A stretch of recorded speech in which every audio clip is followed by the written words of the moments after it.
नमस्कार, सलाम, सत श्री अकाल। नगाड़ा टीवी देखने वाले सभी दर्शकों का स्वागत है हमारे कार्यक्रम बॉलीवुड टाइम्स विद नीमा में। जैसा कि आप जानते हैं कि इस कार्यक्रम के अंतर्गत हम आपके लिए फिल्मी गीत लेकर आते हैं, बातचीत लेकर आते हैं, कलाकारों के बारे में बताते हैं और साथ ही साथ अपनी घरेलू कोई समस्या भी बताते हैं जो कि आप और हमारे घरों से जुड़ी हो। वैसे आज जो समस्या हम लेकर आए हैं वो आपके और हमारे हम सभी की ज़िंदगी से जुड़ी हुई है। समस्या है घर की। हर इंसान को एक अपने घर की ज़रूरत तो होती ही है, सभी को घर की तलाश रहती है। जब आप नए शहर में जाते हैं, काम की तलाश करते हैं तो किराए का मकान ढूंढते हैं। जब किराए के मकान में रहने लगते हैं, कई समस्याएं आती हैं तो आपको अपने घर की याद आ ही जाती है। एक अपना घर होना बहुत ज़रूरी होता है। तो जब घर की तलाश शुरू होती है जनाब, तो बड़ी ज़बरदस्त तरीके से होती है, क्योंकि घर की तलाश कोई आसान काम नहीं है। कभी आपने की है? हमने तो की है। बहुत मुश्किल होती है। घर ढूंढना एक फुल टाइम जॉब के बराबर होता है। अच्छा, घर ढूंढने के लिए कई सारी चीज़ें हमें देखनी पड़ती है। कुछ टिप्स मैं आपको दे देती हूँ, क्योंकि मैंने भी कई घर देखे हैं। सबसे पहले तो हमें ये देखना होता है कि लोकेशन कौन सी है। अगर आपको लोकेशन मिल भी गई तो उसके बाद ये पता चलता है जी प्राइस तो बहुत हाई है। चलिए, प्राइस भी आपके बजट में आ गया, उसके बाद आप ये देखते हैं कि इसका डायरेक्शन क्या है। कई लोग ये सोचते हैं कि ईस्ट वेस्ट डायरेक्शन तो बड़ी बढ़िया होती है, तो कई लोग कहते हैं नहीं जी हम तो फेंग शुई के हिसाब से जाते हैं, हम तो नॉर्थ ईस्ट को मानते हैं। तो अलग अलग डायरेक्शन के हिसाब से लोग घर देखते हैं, वास्तु के हिसाब से घर देखते हैं।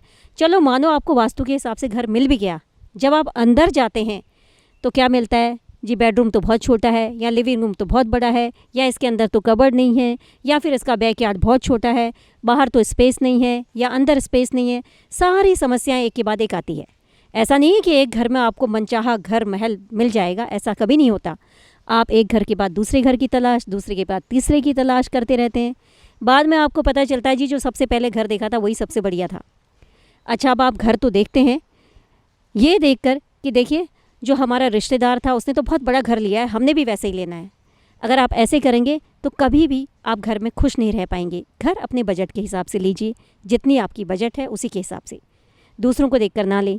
अच्छा, घर पसंद आ गया, सब कुछ हो गया, तो अब आपको एक सेटिस्फेक्शन मिलता है कि चलिए जी हमारा मनपसंद घर तो मिला। अब हम आपको ये बताते हैं कि घर तो आपने पसंद कर लिया है, घर पसंद कर लिया है, घर खरीद लिया है, अब उसको सजाना संवारना भी है। उसमें किस तरह की आप सजावट चाहते हैं और कहाँ पर आप कौन सी चीज़ रखना चाहते हैं, कौन सा फर्नीचर आपने लेना है, किस तरह का फर्नीचर लगाना है, ये भी एक बहुत बड़ी समस्या है, बहुत बड़ी उलझन है। अच्छा, घर में 2 महिला हों तो मुश्किल, ननद है, सास है और बहू है। तो बहू को तो चाहिए जी मुझे तो वुडन फर्नीचर चाहिए, तो सास कहेगी जी मुझे तो लेदर का फर्नीचर चाहिए। फिर वहाँ कॉन्फ्लिक्ट। आप ये देखिए कि घर के झंझट तो ख़त्म ही नहीं होते। घर पसंद करने के बाद भी कितनी समस्याएं उसमें पैदा होती हैं। अच्छा, घर पर किसी की नज़र ना लगे तो बाहर बजरबट्टू लगा दिया जाता है।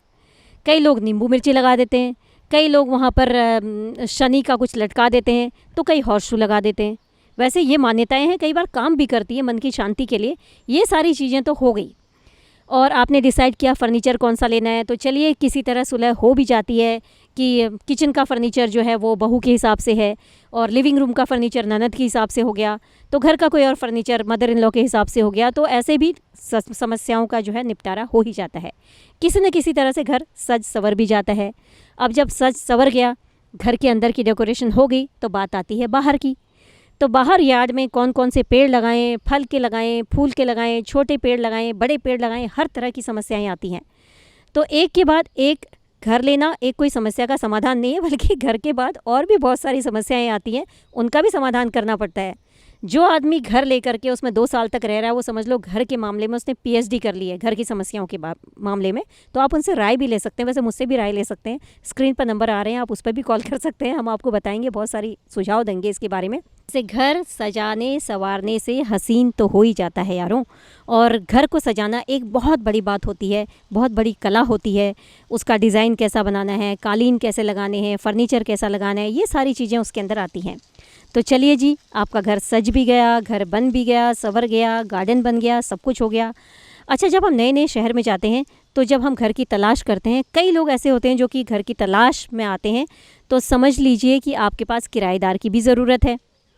ठीक है, तो ऐसे ही कई दीवाने शहर में आते हैं घर की तलाश में और ढूंढते हैं कि कौन से शहर में, कौन सी गली में, कौन से घर में उनको किराए का मकान मिलेगा।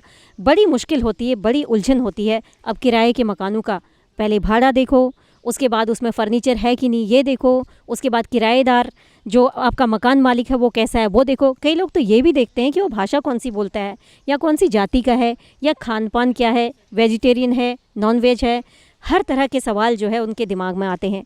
सबसे बड़ी बात तो मैं ये कहूँगी कि अगर आप किराए के मकान की अगर तलाश में है तो ये सब छोड़ दीजिए कि मकान मालिक कैसा है, या वो खान पान कैसा करता है, या किस तरह के लोग हैं। सबसे बड़ी बात तो यह है कि आप लोग की अंडरस्टैंडिंग बहुत अच्छी होनी चाहिए अपनी परिवार की, ताकि आप अपने परिवार में मिलजुल के रह सके, बाहर की दुनिया को जाने दे भाड़ में। मैं आपको ये बताना भूल ही गई कि जब आप घर लेते हैं तो पड़ोसियों का ध्यान रखना बड़ा ज़रूरी होता है जनाब।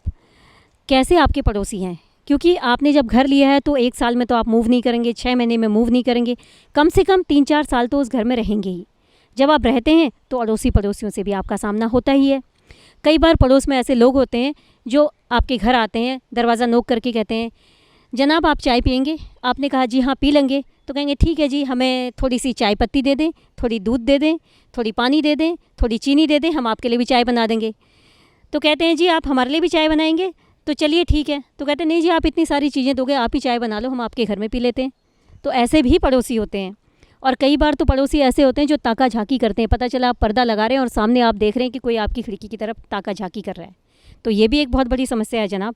तो जब आप घर लेते हैं तो मैं तो ये बताना ही भूल गई कि एक बड़ी समस्या पड़ोसियों की भी होती है।